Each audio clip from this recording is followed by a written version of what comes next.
Carl Rogers, he says, "The curious paradox is that when I accept myself just as I am, then I can change." Welcome to the Mastering Mindfulness Institute with me, Gina Warfel, a podcast that invites you on a journey to self-trust with your food and body so you can reclaim your health with confidence. As a registered dietitian who has multiple degrees in health, and yet I was constantly at war with my body and couldn't trust myself with food, I've made it my mission to show you that coming into harmony with your food and body is all possible. I challenge conventional and outdated ways of dieting to show you how to step into sovereignty over your food choices and life. I can't wait to share with you the depths of my own journey, as well as thoughts from experts and real human beings on their journey, just like you. Thanks for listening. Hey everyone, welcome back. Today I want to talk about acceptance. Why is it so challenging to accept ourselves, our behaviors, and other situations that are outside of our control, and how that's creating our own suffering? And what can we do to lean in and meet that edge of fear around accepting ourselves in order to really experience and reach true inner freedom? I want to start with this quote by Tara Brach that will really set us off today. She says, "The boundary to what we can accept is the boundary to our freedom." And this one goes so deep for me. I was definitely not in alignment with acceptance many years ago, and the thing that I didn't like actually became my deepest medicine. And what's so interesting about acceptance is I didn't have an intention to talk about this topic, but I put out on Instagram, I asked people, what should I podcast about? And everyone's response was around this idea of acceptance.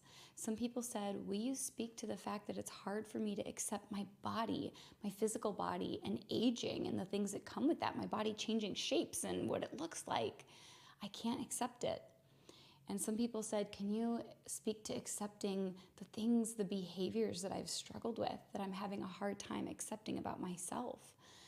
And other people said, can you actually speak to accepting experiences or things outside of my control? So it was the wildest thing that of everyone's responses, it came with a theme of acceptance.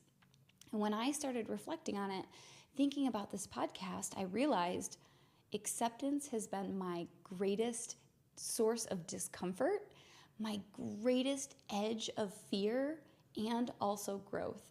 And it has been my biggest medicine to really be able to heal my relationship with food, to not be in a state of force and control, but to feel in harmony and in rhythm with myself and in my life, and to also heal my physical health. And I'm going to break that down today, how we can actually use acceptance as our own medicine. And this might be very triggering or ruffle some feathers because it's opposite of what most of our society encourages. You have one way of people who are like, overcome the things you don't like about yourself. And it's kind of like moving in a one-way direction. It's like a flow of traffic of motivation that's like, be all you can be, improve and fix the things that you don't like. And it's very like motivational move in that way. And that was the kind of the philosophy that I used to subscribe to. And then there's this other way that is in the other direction of acceptance. And what are you afraid to look at, be with, accept, and acknowledge about yourself and really integrate it into who you are? And so those are kind of two opposite directions. And it's not that you have to choose one or the other, motivational and change or self-acceptance. There can be a time and a place for both of them. But where it became a really big challenge for me was being saturated in a culture of a lot of self-help books or rah-rah motivational things. It was this really like be all you can be in one direction. And it was very like overcome the things that you don't like. And it became very, very difficult for me. The reason why is I really didn't understand myself and I wanted to change, but the things I wanted to change always seemed to follow me. So sometimes with a fix it, become better, overcome the things that you don't want to accept, The challenge with that is that sometimes you don't hit the root of it. So you're relying on building up all of this motivation to change, which if it doesn't get to the root of it, it often ends with a motivational crash. And that's just what I experienced. That was like from my experience. And I see that a lot where when I really wanted to, for example, when I was in a place when I was really, really struggling, I was struggling with my health, I was struggling with my relationship with food. I was trying so hard. I was like exercising all the time. I was trying so hard to force my body into what I wanted it to be.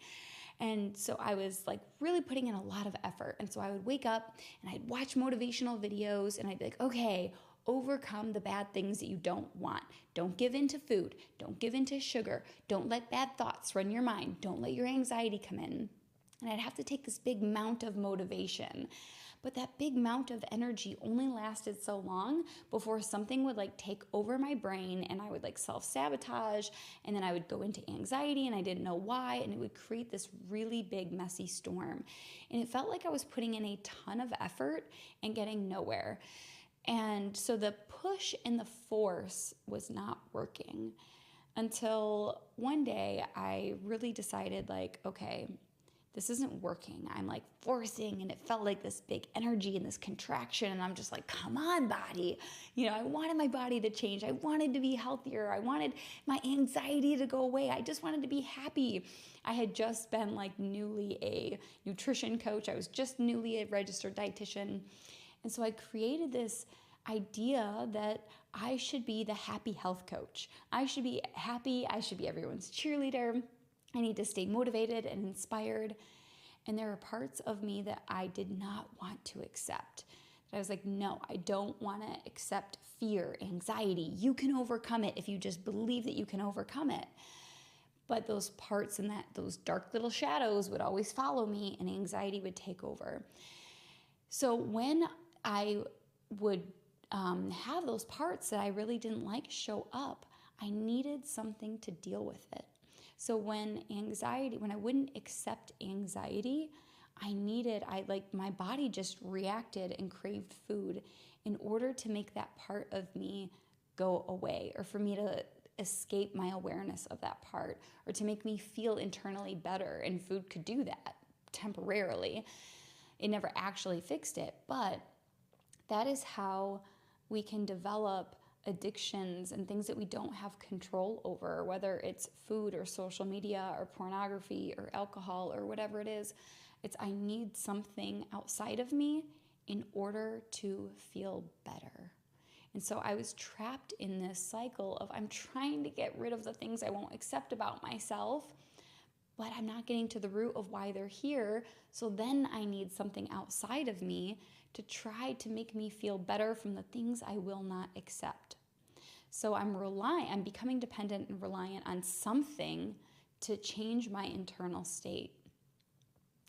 Acceptance is I don't need anything to be different in order for me to be okay, in order for me to choose my inner state and my well-being.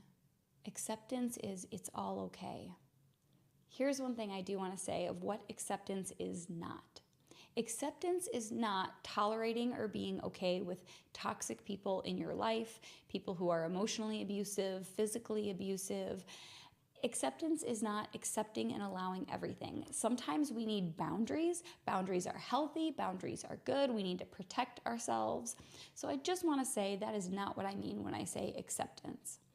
But acceptance is, can I be okay with whatever is happening inside of me, outside of me, in order for me to be okay or to choose my inner state?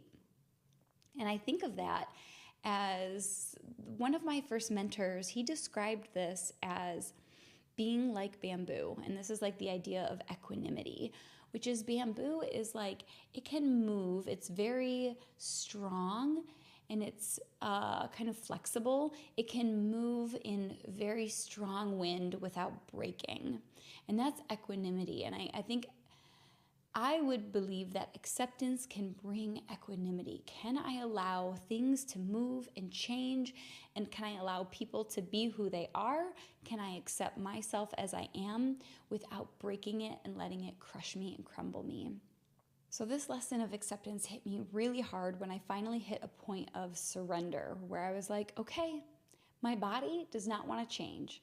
I've been trying to force myself into calorie restriction, keto, exercise, and I am on this roller coaster.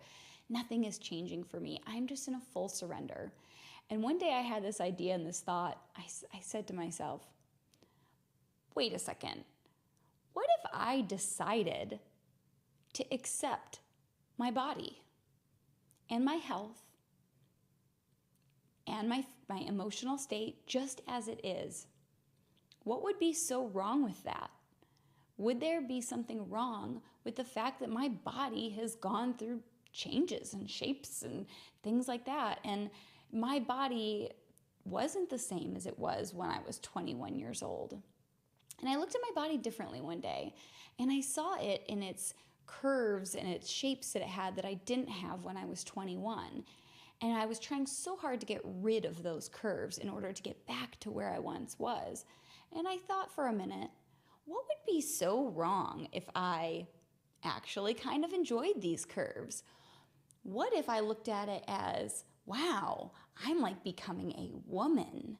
What if women what if I just changed the perspective that this gives me womanly curves? And my lens of how I viewed my body changed, and that shifted my inner state and my experience. And when I changed that lens of how I viewed my body, it was so interesting. My body and my nervous system was like, like there's not so much of a contraction. And then I started speaking to my body differently. And I was like, instead of going into the shower and pinching my body and assessing it and did it change, is it good enough? Instead, I was like, hey, body, like, what do you need? Do you feel safe today? And having these really beautiful, sacred moments of acceptance. And my body was like, everything calmed down. The contractions started to calm down. That was, instead of trying to force intention. What was interesting is when my nervous system calmed down, my inner dialogue started to change. And it moved from like, oh, I hate you, I'm so frustrated, why can't you just do this? Instead of this intense, angry talk, which intense, angry talk doesn't usually lead to loving, nurturing habits and behaviors. In fact, it was probably part of the fuel for my sugar cravings and my self-sabotage. But to be able to change that inner dialogue to, I love you, body. How can I take care of you? What do you need? Naturally, that inner dialogue shifted the way that I treated my behaviors and my body, naturally, without effort. I started to want to enjoy having my awareness in my body. I enjoyed dancing more. I enjoyed movement that actually felt good to me. And when all of that calmed down, everything kind of relaxed. One of the edges that was really hard for me to have acceptance was around my own feelings and my emotions. And this, I think, happens from our culture of when we're children and we're told, you don't cry, don't have bad feelings. We're just trained that way in school or parents or family or whatever. In society, it's not appropriate. And so I had this idea that anxiety was bad, fear was bad.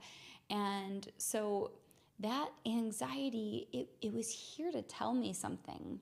I was not willing to accept my feelings and my anxiety, but it was here to try to get my attention. It was like, hey, there's things you're not feeling and thinking about that you're nervous about, you need support with. And I was like, no.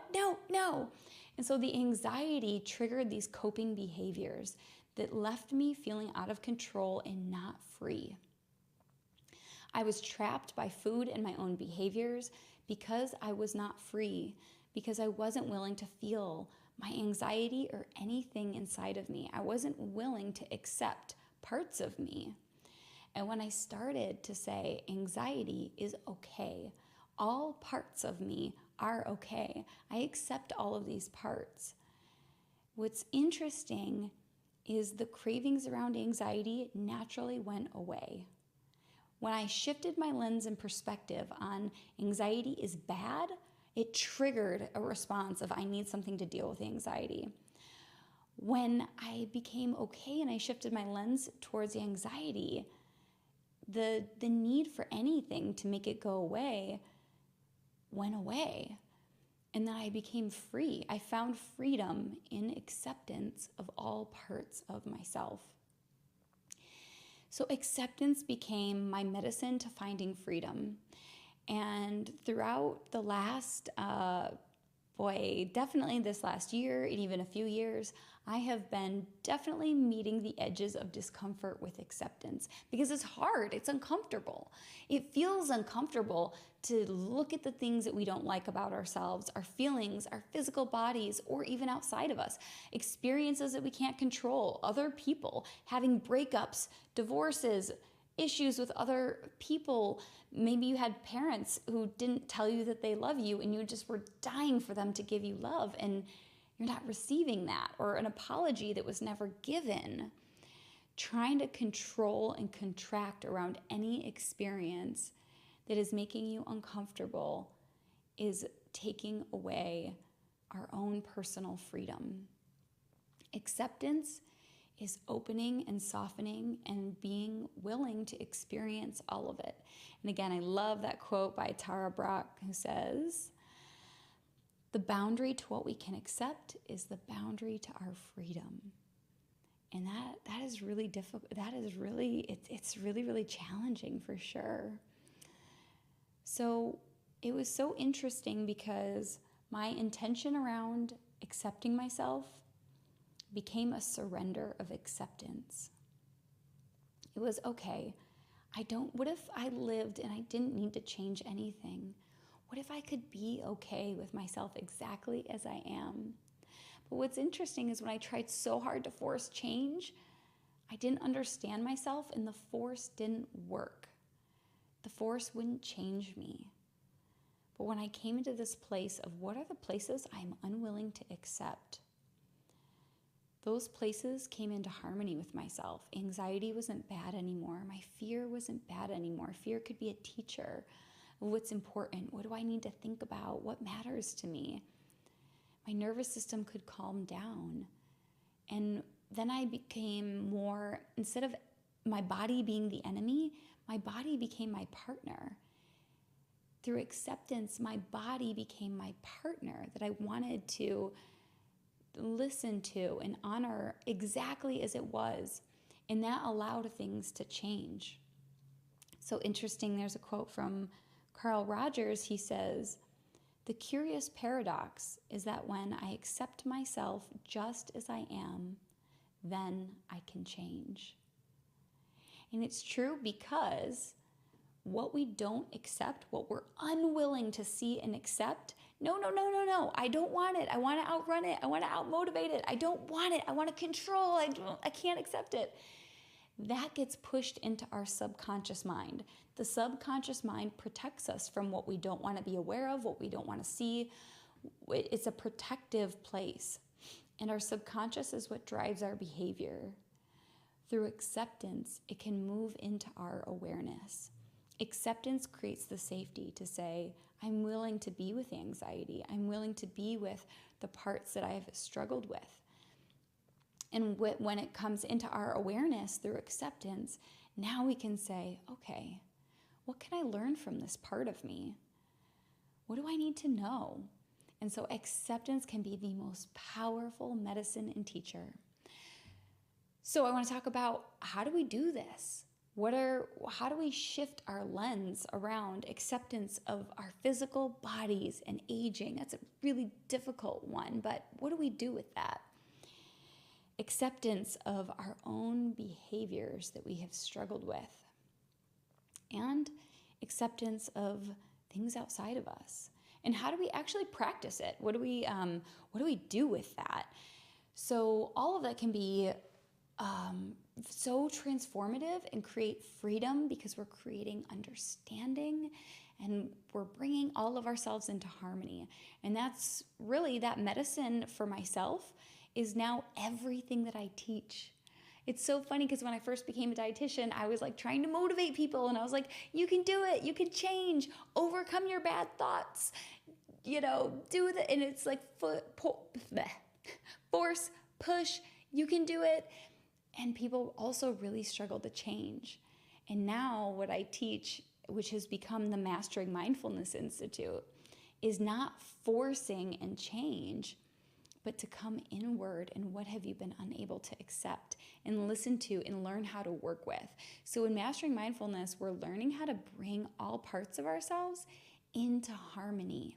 And that's where people are finally like, oh my gosh, for the first time, I feel love for myself. I feel peace. My body, like health feels easy and in flow and effortless. It's not force and grit. If force is difficult, come into acceptance for anything. So it's become the foundation of what I really, really believe in.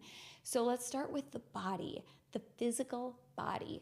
This one can be really difficult because our bodies and aging has been constructed so deep in everything that we look at. TV, ads, movies, we're like, our brains have been programmed to believe that there is a truth, that this is the way and this is the standard. So when we have difficulty accepting ourselves and our own bodies or the way that we look, something that is so important to remember is that a truth does not exist. A truth does not exist. There are different belief systems depending on where you go. And that you can very clearly see that if you travel around the world, you'll find very, very different beauty standards in different places. One place, like, for example, I would say like Asia, where fair skin and a petite person might be the beauty standard, where somewhere else where you see models on a runway who you must hit a height requirement is beautiful, where in another country a curvy body might be a sign of wealth and feminine power, and in another place it might be blonde hair and blue eyes, and in another place it could be different everywhere that you go, shapes, sizes. And so a truth of what you should aim for doesn't exist. It's only you're creating the standard based on what you have personally been exposed to. So that's important to know, is that if we are just choosing a belief system based on what we're exposed to, that means we can be in choice with how do we want to shift our perspective in our own lens. It can be truly like trying on new glasses. How do I want to love the way that my body looks? We might choose a look that is impossible, or we also have the ability to choose a look that our bodies are already at, or our bodies are capable of, the way that we look. We do know that aging is a natural life thing that will happen. We can put an effort to try to slow down the aging process or embrace it fully. But aging, unfortunately, in our culture in the US tends to be something that hasn't been fully embraced and is seen as like a rite of passage. But in other cultures, aging and visually aging isn't even a thing. It's not even a thing to consider. So if you think about how aging is a very normal thing, bodies changing and adapting from where we are in life, that is a normal process. It was never a problem. Back before we had products, aging wasn't a problem. But we can take parts of ourselves and turn it into a problem to be able to drive an industry, to create products, to create money. So we have to remember that things like wrinkles or our body changing or our breast size or the shape of our nose or anything with our bodies, it's not inherently a problem. It was a designed problem in order to make a product, because you need a problem in order to be able to sell a solution. So this was a designed problem, not an actual problem. And there's another great quote from Tara Brach's book, Radical Acceptance. She says, imperfection is not our personal problem. It's a natural part of existing. I love that because imperfection is not actually our inherent design flaw. It's not actually our personal problem, but it is a part of existing in this world, having imperfections, people who create different standards of what we should be like or should look like. So there's nothing wrong if you decide that, yeah, I would love to do what I can to prevent aging, and I want to do what I can to look a certain way. That's fine, as long as it feels in choice and driven from a place of, I am choosing this. I am choosing what I want to look like and how that feels to me. Does it feel good? But if we're chasing something because somebody out there believed that that's the way that it should be, we could forever be finding our imperfections. And then the challenge with that is that trends and the standards change. Look at how things change. I mean, even from the shape of eyebrows, tiny eyebrows, big eyebrows, small eyelashes, big eyelashes, styles change. So if there's a, I want to be here, but I'm not here, no, that's a belief system. That's one of infinite numbers of belief systems that you are choosing to take on. So one thing that was really, really powerful for me was I recently went to a dance retreat. And this woman who is one of the instructors, I think she's from Brazil, and she is like pear-shaped curves. She's short, pear-shaped curves, very defined, big curly hair. And when you watch her dance, she has a big smile and she's just radiant and she's moving her body and she's touching her body and she's just loving her experience. And what you can tell about her is that she is not performing for anyone. She's not performing a dance. She's not even performing for her dance partner. She is simply loving her own body and loving the experience of being in it. And she said at this dance retreat, she said, I love being sexy. Being sexy is a choice. Being sexy is a choice. And she said, everyone wants to feel sexy. And you can chase, oh, sexy could be this, it could be that. I have to tighten fix to try to get it, achieve it. No, sexy isn't how you adapt your body to fit a mold. Sexy is self-acceptance. And she just like radiated self-acceptance. You watch her dance and she's just playing in her hair and she's free and she's in her body. And some people could admire her body and some people could judge her body. It just was her body.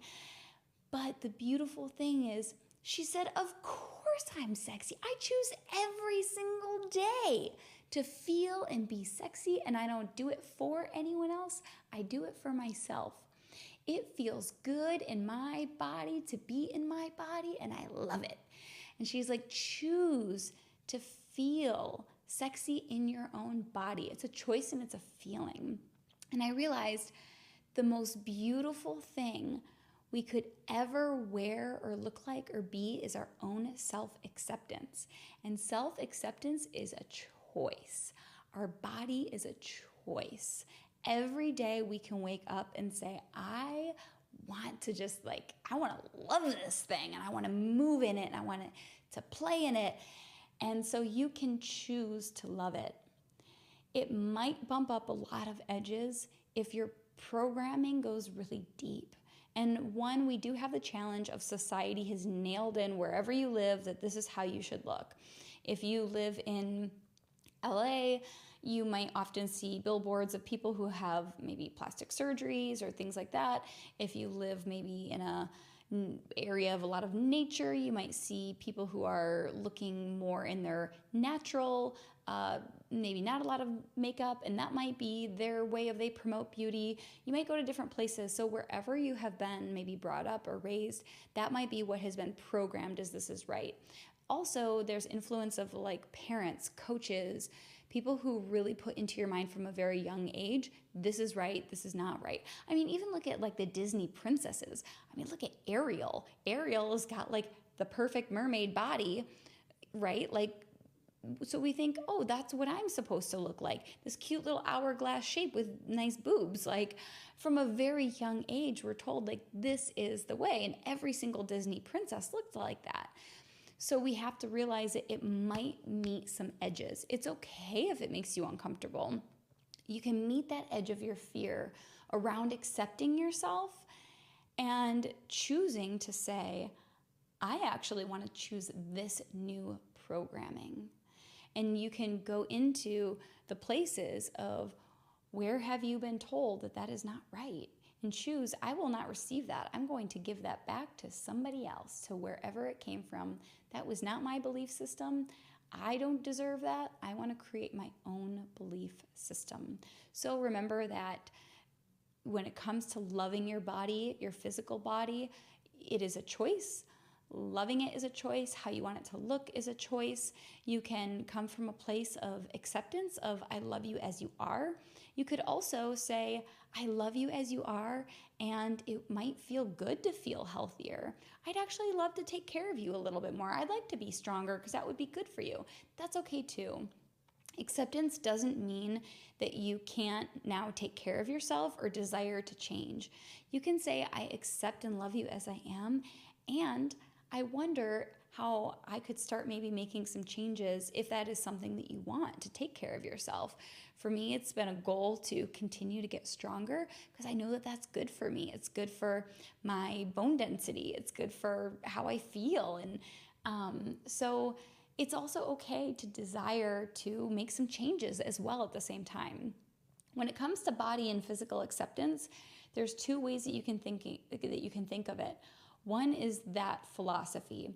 I'm choosing to love my body and how it looks and how it feels. If you like that, subscribing to that idea, go for it.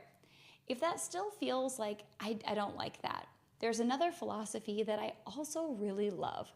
This philosophy came from this woman who I met, Stephanie Dodier. She's like the expert in body acceptance. And she said, you know, on one end of the spectrum, we're programmed that we should love our bodies. On the other end of the spectrum, we're programmed that we should dislike our bodies. She said, these are all belief systems. Bodies weren't designed for preference.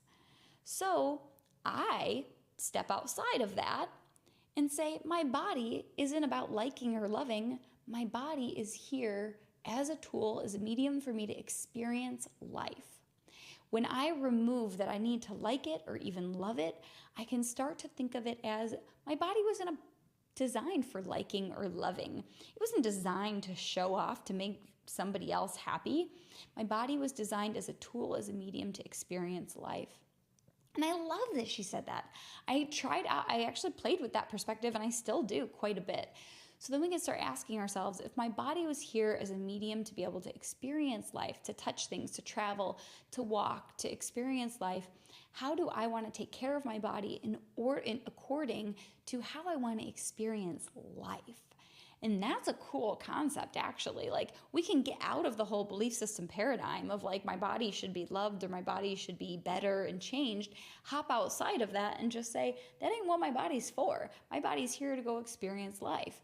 So you can see, like, which one do you want to play with? Which idea, belief system do you want to play with? Maybe it's a combination of both.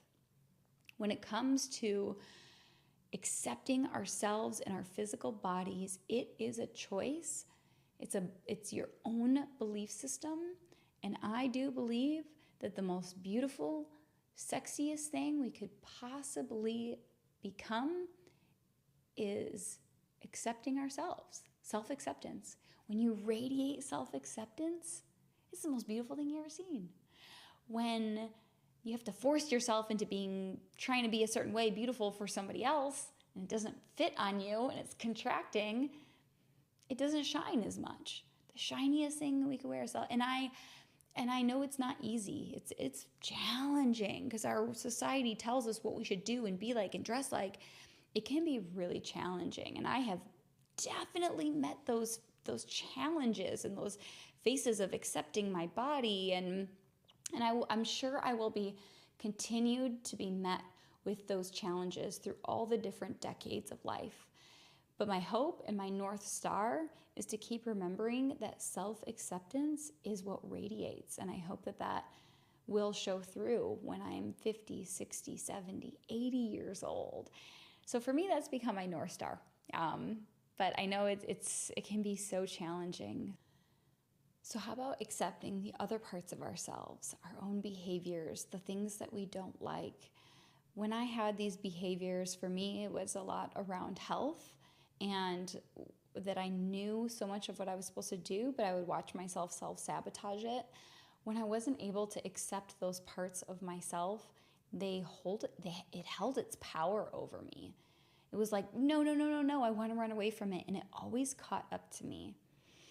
And so some of our behaviors can be really challenging. Sometimes they can come with a lot of shame, a lot of judgment, a lot of fears, especially if it goes against what is acceptable and okay by society. And so acceptance doesn't always mean that a behavior is okay, especially if it means that we hurt somebody else. Sometimes a behavior like addictions, or even not being faithful in a partnership, or a behavior that brings a lot of inner judgment, can be so hard. It doesn't always mean that acceptance is that it makes it all okay if it affects other people. But by accepting that part of us and that behavior that we don't like, now we can start to be more loving and curious with it. It wasn't until I came to peace and at terms with, I have these moments of where I tend to lose control. Okay, what if I loved on that aspect of me and I accepted it fully? What if I accepted that part? This is just what's happening. This is what makes me human. Then everything, it was like it shined light on this part of me, and everything became understood. When I feared it and I outran that part, I never understood it, and it always followed me. But when I held it with love and acceptance, I started to see the bigger picture. Oh, this is what's happening. Okay, now through acceptance, it moved into my conscious awareness, and I was able to see everything more clearly. And then I could say, what do I want to do with this behavior? What can I learn from it without maybe even needing it to go away, but just being able to see it? And acceptance can be a really powerful way of doing that. And so not accepting it is the way of it holding its power over us and staying in our subconscious mind and keeping control over us. And it just brings me back to that quote by Carl Rogers, is the curious paradox is when I accept myself just as I am, then I can change. So can I soften around the things that I've been unwilling to accept about myself, and maybe say, what if anxiety or my fear or my behaviors that I don't like, what if I bring it into full self-acceptance that I am human? I am human. I'm human. My sister said this quote to me one time, and I don't know the original source of where it came from, but she said that the mind can see perfection, but it doesn't leave room for our humanness, that we are human. So we create this standard that we should be this perfection, but it doesn't leave any room for the fact that we are human. And can I accept those parts and those pieces of me and really, really come into acceptance of it? And I think that brings us into the last part of, what have I been unwilling to accept outside of me? Someone who owes me forgiveness, an apology, or am I not accepting forgiveness for myself? Or am I waiting for an apology? Or am I waiting for somebody to show me love who isn't? Or is somebody making choices outside of me that are making me uncomfortable, and I'm trying to force and control? And acceptance is just allowing. I think of not acceptance as everything is contracted. I'm forcing. Acceptance is like opening up physically, energetically, opening up the palms and saying, I don't need anything outside of me, or I don't need anything to be different in order for me to be okay. I can allow people to be who they are. I might still set a boundary for myself, but I don't need them to be different in order for me to feel okay. I don't need them to be happy in order for me to be happy. I don't need them to do things that are loving in order for me to feel love. I don't need anything outside of me to be different in order for me to feel different or to be okay. And it's a really uncomfortable, but a big surrender. It's like, and so the practice, I've been using this as a practice in a lot of discomfort. When things are changing in life, when I'm going through difficult times, what I notice is, am I holding myself in a place of contraction? And when big feelings or when difficult situations come up that I can't control, that I want to control, I can close my eyes and I can physically open my body and really ask myself deep questions. What have I been unwilling to accept? And it takes courage to answer that question.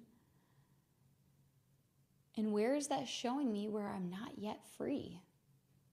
If I need someone to be different in order for me to feel better, where are they being a mirror for me to show me that I'm not yet free? Where are my circumstances? Where do I need to control my circumstances in life? Whether it's in relationships or finances or your health. Where do I need a circumstance? Where do I need it? Where do I want it? Where am I trying to control it to be different in order for me to be okay? And how is that being a mirror for me to show me where I'm not yet free? And can I meet that edge of discomfort and settle into it and relax and open my body and say, can I feel everything that comes with letting go of control and settling into acceptance? Maybe it comes with sadness and grief and fears, and it might bring up all sorts of emotions by letting go and settling into acceptance. But then what's left is okay. It's okay. Like, I'm here for you. And the freedom that can come with settling in and meeting that edge and asking those questions. What have I been unwilling to accept? And where is that showing me where I am not yet free, where I need to control, or where I need something to cope with the experience? There are two different ways that we can practice acceptance. I find that there are two different paths. One of them is a light and playful path, and one of them is a very deep path. And both of them can be really helpful at different times. So you can see which path feels really good to you. One is the light and playful path. I love using humor to get to acceptance. This works really well sometimes. For example, one of the behaviors that I was really struggling with and had a lot of judgment around was that I would go to the grocery store, and in the grocery store, I'd be like, oh, I should get some snacks. And I'd start getting all these snacks, and then I'd leave the grocery store and get in my car, and I'd put the snacks right next to me, and I would tell myself, you're just gonna have a couple little snacks while you're driving home. But within this 10-minute drive, all of a sudden I would look down and be like, oh my gosh, I completely checked out. And I way ate more than what I needed to. And I would follow this, and I would do it all the time. Every time I would go grocery shopping, I convinced myself, I'll just have a couple snacks. I would do the thing again. And I hated it. And then so what I decided was to make make it playful and make it funny and ridiculous around my behaviors. And so then I started noticing when I'd have the repeating thoughts. And I'd start laughing at myself, and I'd be like, I know you little stinker, you always do this. And I'd start laughing about it and playing with my own behaviors in my mind and coming into this acceptance of this part of me of this is a part of you, you silly you, I know you.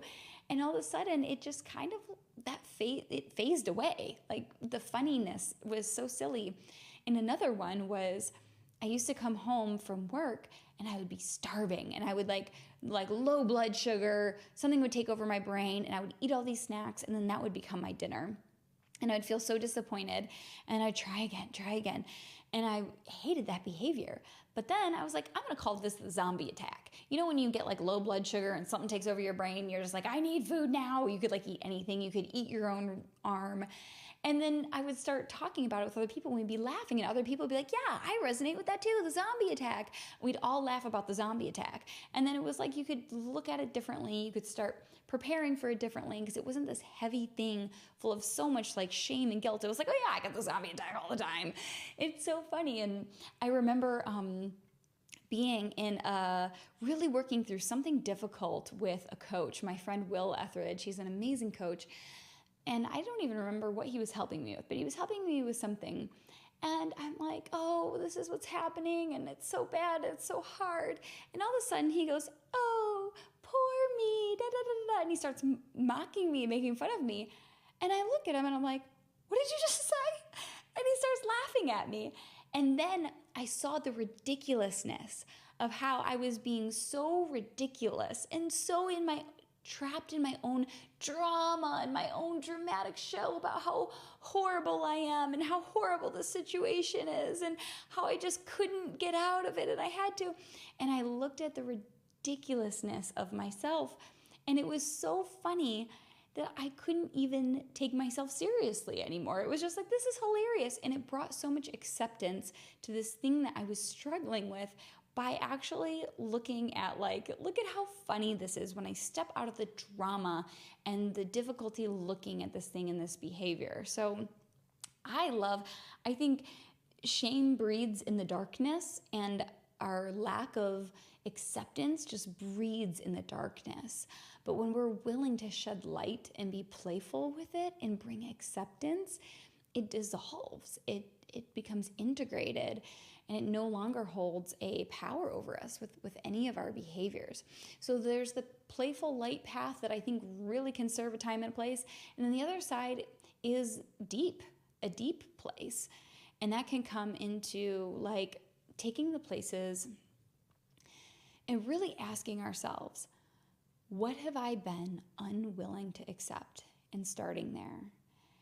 And really meeting that edge of discomfort because it's going to feel uncomfortable because everything in your mind should tell you I should be different, the situation should be different, my behavior should be different.